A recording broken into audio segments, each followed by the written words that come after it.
जब हम ज़मीन खरीदते हैं तो ज़मीन खरीदने से पहले हम लोग क्या देखते हैं? सबसे पहले देखते हैं रजिस्ट्री कॉपी, B1 P2 और ऋण पुस्तिका, ये सारी चीज़ें देखते हैं और उन किनके नाम से ज़मीन है वो भी देखते हैं, है ना।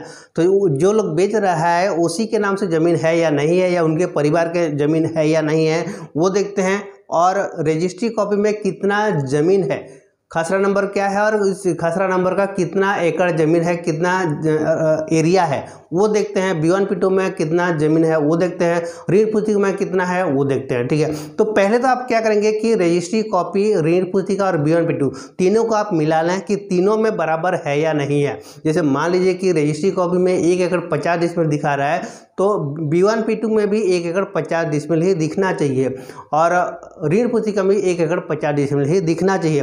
कई बार क्या होता है दोस्तों, पटवारी लोगों का या अमीन लोगों का कई बार ऐसे मिस्टेक हो भी जाता है। तो वहाँ पे क्या होता है कि जैसे मान लीजिए B1 P2 में रकबा थोड़ा सा कम है और ऋण पुस्तिका में सही है और रजिस्ट्री कॉपी में सही है, तो आपको क्या करना होगा, B1 P2 को आपको सुधरवाना रहता है। तो सुधरवाएगा कौन? जो बेचने वाला व्यक्ति है वही सुधार के आपको देगा, ठीक है। तीनों में बराबर होना चाहिए। रजिस्ट्री कॉपी में मान लीजिए 1 एकड़ 50 डिसमिल है, तो B1 P2 में भी 1 एकड़ 50 डिसमिल होना चाहिए, ऋण पुस्तिका में 1 एकड़ 50 डिसमिल होना चाहिए, तीनों होना चाहिए। जब ये एक्चुअल जो है उसका पता चल गया, अब उसके बाद दोस्तों आप सौदा होने से पहले आप क्या करेंगे कि ज़मीन को मौके पर देखेंगे। ज़मीन को, जहाँ पर ज़मीन है वहाँ पर जाकर आप देखेंगे ज़मीन को कि वहाँ पर जो है, हाँ, जो बेचने वाला व्यक्ति बता दिया आपको कि हाँ यहाँ पे इतना एकड़, 1 एकड़ 50 डिसमिल है भैया, ये वाला ज़मीन है, बता दिया, ठीक है। आपने बता दिया, देखकर आ गए आपने, सौदा तय भी हो गया, एग्रीमेंट भी आपका बन गया, ठीक है। एग्रीमेंट दोनों में बना लिए, जो भी लेन देन का बात हुआ, सौदा हो गया और आपने एग्रीमेंट भी बना लिया, ठीक है। लेकिन दोस्तों आप रजिस्ट्री कराने से पहले आपको एक चीज़ और ध्यान देना होगा कि वो ज़मीन क्या वाकई में जो उतना ज़मीन है या नहीं है।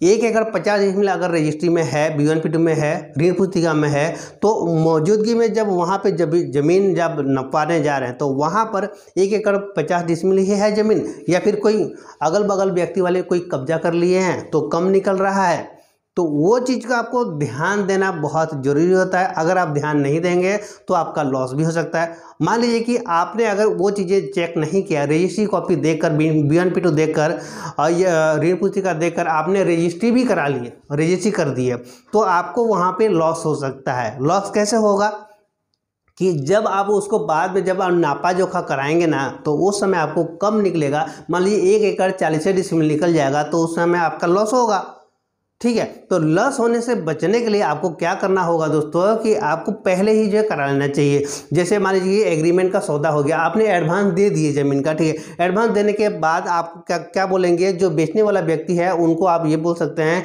कि भाई वो आपके ज़मीन जो है ना उसको आपको सीमांकन करा के आप दीजिए एक बार, ठीक है। तो आप जो है अमीन या पटवारी से जो है उनको सीमांकन करवा लें, ठीक है। जो बेचने वाला व्यक्ति उसको सीमांकन कराएगा, ठीक है। तो मौजूदगी में उनके, जो बेचने वाला व्यक्ति की मौजूदगी में और आप जो खरीदने वाले व्यक्ति, दोनों के बीच में वहाँ पे सीमांकन होगा और अगल बगल में जिनका ज़मीन है उन लोग भी वहाँ पे मौजूद रहेंगे। उन लोग के मौजूदगी में जो है वहाँ पे सीमांकन होता है। तो वहाँ पे मान लीजिए कि अगर नापा जोखा जब हुआ, सीमांकन हुआ, उस समय 1 एकड़ 40 डिसमिल निकला।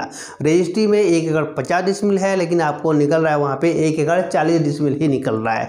तो आपको क्या करना होगा, रजिस्ट्री जब कराने के टाइम में 1 एकड़ 40 डिसमिल का ही आप जो है रजिस्ट्री कराइएगा और 1 एकड़ 40 डिसमिल के हिसाब से ही आपको पेमेंट देना होगा, ना कि जो है आप रजिस्ट्री में 1 एकड़ 50 डिसमिल है तो 1 एकड़ 50 डिसमिल का पैसा दे दें। ऐसा नहीं है, जितना आपको मौजूदगी में निकलेगा 1 एकड़ 40 डिसमिल का ही आपको जो है पैसा वहाँ पे आप देंगे और उतने ही आप जो है खरीदेंगे, ठीक है।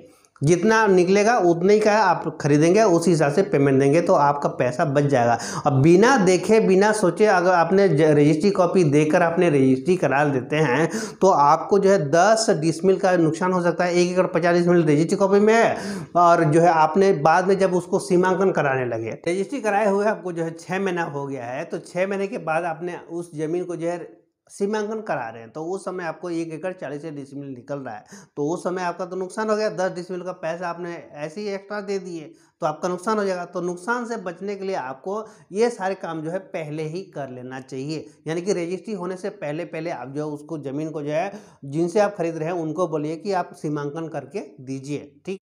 तो ये कराएंगे तो आपका पैसा यहाँ पे बच जाता जो है। बहुत सारे लोग ध्यान नहीं देते हैं और वाहवाही में जो है रजिस्ट्री कॉपी देखकर ही जो रजिस्ट्री करा देते हैं, तो बाद में बोलते हैं कि अरे यार मेरा तो इतना ये मैं तो ज़्यादा पैसा दे दिया, बाद में फिर रोते रहते हैं, ठीक है। तो इस चीज़ को बचने के लिए ये सारी चीज़ें करना बहुत जरूरी है। ये छोटी छोटी चीज़ें होता है, इसको ध्यान में रख कर जो है आपको काम करना है, तब जाके आपको ज़मीन जायदाद का सौदा ले। दोस्तों आज का ये वीडियो आप लोग को कैसा लगा जरूर कमेंट में बताइएगा। साथ में अगर चैनल में नए हैं तो चैनल को सब्सक्राइब करके रखें ताकि आने वाले टाइम में आप लोग को और भी बहुत सारा वीडियो मिलने वाला है। आज के लिए इतना ही। जय हिंद, वंदे मातरम।